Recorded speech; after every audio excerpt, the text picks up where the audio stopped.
Iyi ni inkuru yanditswe ku itariki ya 10 z'ukwezi kwa karindwi 2018 bagize bati urujijo ku maherezo ya General Rurankunda. Ni inkuru yanditswe na rushyashya.net. Ati imyaka imaze kurenga 9 General Rurankunda wayoboraga mutwe urwanya ubutegetsi bwa Repubulika ya Demokarasi ya Kongo CNDP atawe muri yombi ubwo yageragezaga kwinjira mu Rwanda anyuze mu karere ka Rubavu. Ati kugeza ubu urujijo ni rwose ku maherezo y'uyu mugabo. General Rurankunda yafashwe amaze iminsi agaragaza imbaraga zidasanzwe mu rugamba inyeshyamba ze zarwanyagamo ingabo za Kongo FARDC, ariko aza gukubitwa inshuro n'umutwe uhuriweho n'u Rwanda na Kongo wari ugamije kwambura intwaro no kumenesha abarwanyi ba FDLR muri Kivu y'Amajyaruguru. Uyu mugabo w'imyaka 51 wavukiye i Rucuru muri Kivu y'Amajyaruguru akaba afite amateka akomeye cyane kuko yarwanye intambara yo guhirika Mobutu ndetse akagira n'uruhare mu ntambara ya kabiri ya Kongo yarwaniyemo ibihugu 7. Ivuka rya CNDP ya General Rurankunda. General Rurankunda yaje kwigomeka ku butegetsi we na brigade ya 81 na 83 yayoboraga yiyunga ku yindi mitwe y'abarwanyi bajya mu mashyamba yo mu gace ka Masisi, aho yaje gushinga umutwe yise Congrès National pour la Défense du Peuple CNDP. Muri 2006 nibwo CNDP yashingiwe muri Kivu y'Amajyaruguru ari umutwe witwara gisirikare urwanya ubutegetsi bwa Joseph Kabila. Abawugize bari bayobowe na General Rurankunda bavugaga ko barana uburenganzira bw'abanyekongo bavuga ikinyarwanda mu burasirazuba bw'iki gihugu bibasirwaga n'abandi baturage batabibonagamo rero nka bagenzi babo, ku buryo ngo babahigaga bukware bakicwa nk'inyamaswa. Ubusanzwe bimwe mu bice bya Kongo cyane mu burasirazuba hatuye abaturage bavuga ikinyarwanda badategwa, ku buryo uhageze ushobora gukeka ko ari mu Rwanda. Ibi ntibyapfuye rero kwizana gusa, kuko mu myaka ya mbere y'abakoloni iki gice cyari mu rw'imisozi igihumbi, ariko inkubiri yo gushyiraho imipaka isiga ruhambuwe n'abari bahatuye bisanga i Kongo. Aba baturage kandi ntibigeze bishimirwa cyane n'abanyekongo by'umwimerere, batangira kugirirwa nabi. Inyeshyamba za General Rurankunda ntizahwemye gukozanyaho n'ingabo za Kongo FARDC, gusa mu ntangiriro za 2007 leta yashatse kugabanya igitutu cy'iyi imirwanyi ishyiraho uburyo bwo kuvanga ingabo, bituma bahabwa kuyobora brigade 5 aho kuba 2. Aka gahenge kandi ntikarambye, kuko muri Nzeri 2007 ingabo za leta zagabye ibitero mu gace ka Masisi zikoresheje kajugujugu yo mu bwoko bwa Mi-24 zica abambari ba General Rurankunda 80, bituma habaho rero ibiganiro bitatanze umusaruro kuko imirwano yubuye bikaviramo ibihumbi by'abaturage guhunga. Nkunda yatawe muri yombi CNDP ihindura umuvuno.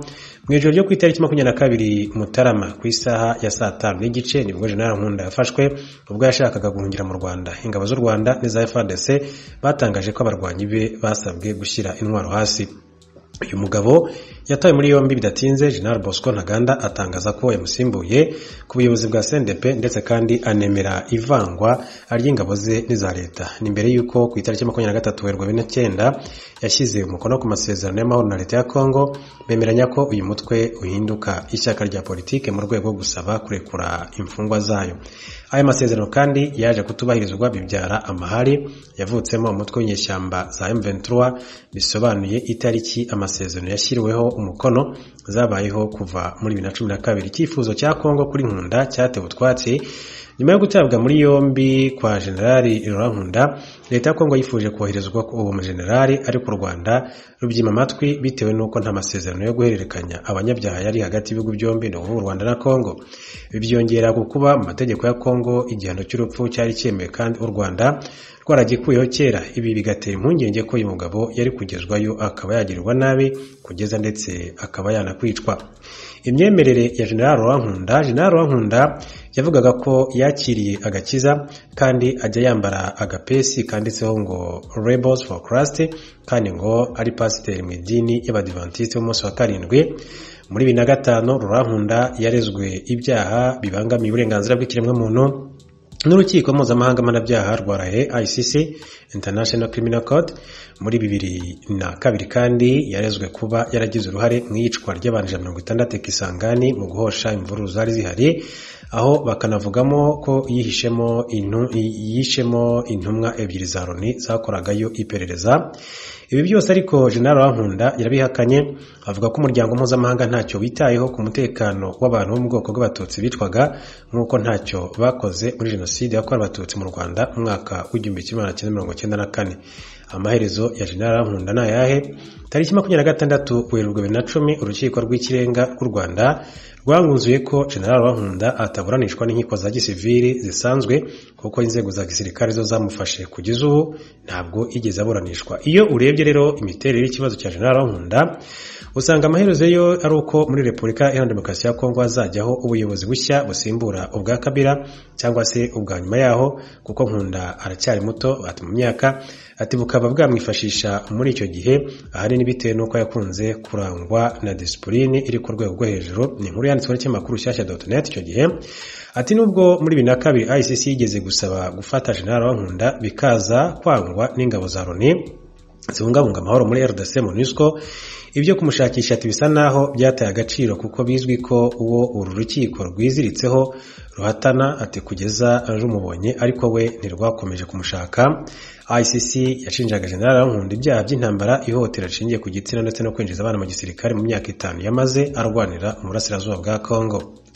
Ati kuba rero uru rukiko rutakimushakisha ni ikimenyetso cy'uko bishoboka ko nta maraso y'inzirakarengane amuri ku ntoki, ku buryo bimuha amahirwe menshi cyane yo kuba yazagira uburyo runaka yisanga mu miyoborere ya Kongo yo mu gihe kizaza, nk'uko iyi nkuru ya Rushyashya.net yagiye ibigarukaho. Amakuru tuhere kwavugwa hirya no hino ku isi. Mu burasirazuba bwa Repubulika ya Demokarasi ya Kongo, umusirikare yaraye asutse urusasu ku baturage bari baje gushyingura umwana we, yica abantu 13 barimo abana 9. Byatangajwe n'inzego z'igisirikare n'iz'ubutegetsi zaho byabereye mu cyaro cy'ahitwa Nyakova mu nkengero z'ikiyaga cya Albert muri province ya Ituri yo mu ntara ya Kivu y'Amajyaruguru. Umuvugizi w'igisirikare muri iyo ntara Jules Ngongo yabwiye ibiro ntaramakuru by'Abongereza Reuters kuri telefoni ko amatsinda y'abasirikare yatangiye gushakisha uwo mugabo kandi batangiye iperereza ku byabaye. Uwo mugabo utatangajwe izina ni umwe mu basirikare ba leta ya Kongo barwanira mu mazi. Umuyobozi w'agace byabereyemo Oscar Baraka Mugwa yemeje ko abantu 13 barimo abana 9 baguye muri ubwo bwicanyi, avuga ko uwo musirikare yari yarakajwe n'uko abaturage bari bagiye kumushyingurira umwana atarahagera. Umuherwe Elon Musk uherutse kugura urubuga rwa Twitter yatangaje ko ateganya guhindura ikimenyetso cy'inyoni cyari gisanzwe kiruranga agashyiraho ikinyuguti ya X. Iri ni ryo vugurura rikomeye azabakoze kuri urubuga kuva ruguze miliyari 44 z'amadolari y'Amerika umwaka ushize. Nk'uko yakomeje kubyandika kuri urubuga uhereye saa 6 za nijoro hano muri Amerika, yavuze ko ateganya gukorera ivugurura uhereye ku wa mbere. Andi mavugurura aheruka gukora kuri urubuga yatumye abatari bake bamunenga ko ashobora gutuma abamamaza batongera kurugana nka mbere, ndetse n'ireme ryarwo nk'urubuga rutangirwaho ibitekerezo rikadohoka. Uyu muherwe aheruka guha akazi Linda Yaccarino wari umaze igihe akora muri NBC, ikigo gikomeye cyo muri Amerika kibumbiye n'ibindi bigo binyuranye bikora itumanaho, itangazamakuru n'imyidagaduro. Yamugize umuyobozi mukuru w'urubuga rwa Twitter mu rwego rwo kwigarurira abamamaza bari baraciwe intege n'izo mpinduka.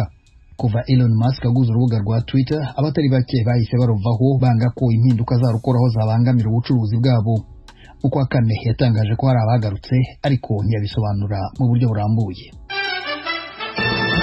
Washington, ijwi rya Amerika. Abaganga bo muri Israel batangaje ko bashoboye gushyira kuma kunganira imikorere y'umutima muri Minisitiri w'Intebe wa Israel Benjamin Netanyahu kuri iki cyumweru. Biteganijwe ko ashobora kuva mu bitaro uyu munsi. Netanyahu ufite imyaka 73 y'amavuko yagize ikibazo cy'ubuke bw'amazi mu mubiri we mu cyumweru gishize, bituma bamushyiramo icyuma gikurikiranira hafi imikorere y'umutima we. Ibibazo bireba ubuzima bwe bije mu gihe Israel ishobora kuba mu myigaragambyo ikomeye kubera gahunda ya leta yo kuvugurura inzego z'ubutabera muri icyo gihugu. Biteganijwe ko kuri uyu wa mbere ari bwo bari butore bwa nyuma ku byerekeye ivugurura ry'izi nzego. Netanyahu n'aba yasezerewe mu bitaro birashoboka ko yakwitabira amatora yo ku wa mbere. Inama y'abaminisitiri yari yateganijwe ku cyumweru yasubitswe. Ivugururwa ry'inzego z'ubutabera rigomba gutorerwa harimo kugabanya ububasha bw'urukiko rw'ikirenga. Iki gitekerezo cyateye kutumvikana hagati y'abaturage ba Israel, kinatera impungenge ibihugu byinshi by'inshuti zayo. Mu Bugiriki abakora ubutabazi bashoboye guhungisha abantu 19,000 bari bibasiwe n'inkongi y'umuriro imaze iminsi 6 yadutse mu bice bitatu bitandukanye by'igihugu. Ibyo byatangajwe n'inzego z'ubutegetsi muri icyo gihugu. Minisiteri ishinzwe ihindagurika ry'ibihe no kurengera abaturage yavuze ko yari wo mubare munini w'abaturage bahungishijwe umuriro muri iki gihugu. Polisi yavuze ko abagera ku 16,000 bahungishijwe hakoreshejwe indege naho abandi 3,000 bagahungishwa banyuze mu mato.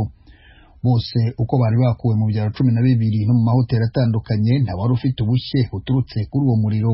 6 muri bo babanje kujyanwa mu bitaro bafite ikibazo cyo guhumeka nyuma baza gusezererwa. Kuri iki cyumweru abategetsi batangaje ko abakozi 266 bazimya umuriro n'imodoka zifashishwa mu kuwuzimya zigera kuri 49 bari basanzwe bahanganye n'iyo nkongi, bunganiwe n'indege za kajugujugu zikoreshwa mu kuzimya umuriro. Indege 7 muri zo ni iz'Ubugiriki, 2 ni izo muri Turukiya, indi 1 niyo muri Korwasi. Biteganijwe ko uyu munsi izindi modoka 15 zizimya umuriro ziri bwiyongere kuzari zisanzwe. Mu karere k'imisozi ka Rhodes aho uyu muriro wiganje, abawuzimya bahanganye no kuwukumira ngo utagera mu ishyamba ry'inzitane riri hafi aho. Nubwo umuyaga wagabanutse, buri kanya urahindura icyerekezo kandi ubushyuhe bwazamutse kugeza kuri -38°C. Mu Buhinde abakora ibikorwa by'ubutabazi babarirwa mu magana babonye imirambo 29 bagwiriwe n'inkangu yatewe n'imvura nyinshi. Inzego z'ubutegetsi zemeje amakuru ziravuga ko bari bamaze iminsi 4 bashakisha ababa bakiri bazima. Abagera kuri 78 kugeza ubu ntibaraboneka kuva ku wa gatatu nijoro ubwo inkangu yabagwiraga mu cyaro cy'ahitwa Irshalwadi mu karere ka Raigad mu birometero 50 uvuye mu Mumbai, umurwa mukuru w'intara ya Maharashtra. Abategetsi baravuga ko byibuze inzu 17 muri 48 ziri muri icyo cyaro zagwiriwe n'inkangu. Abakora ubutabazi barifashisha ibikoresho gakondo nk'ibitiyo n'ibibando. Deepak Avad ukora mu kigo cy'igihugu gishinzwe gutabara abagezweho n'ibiza yatangaje ko ibikoresho bikomeye bisanzwe byifashishwa nk'imodoka zabigenewe zifasha mu gusunika no gutaburura zananiwe kugera muri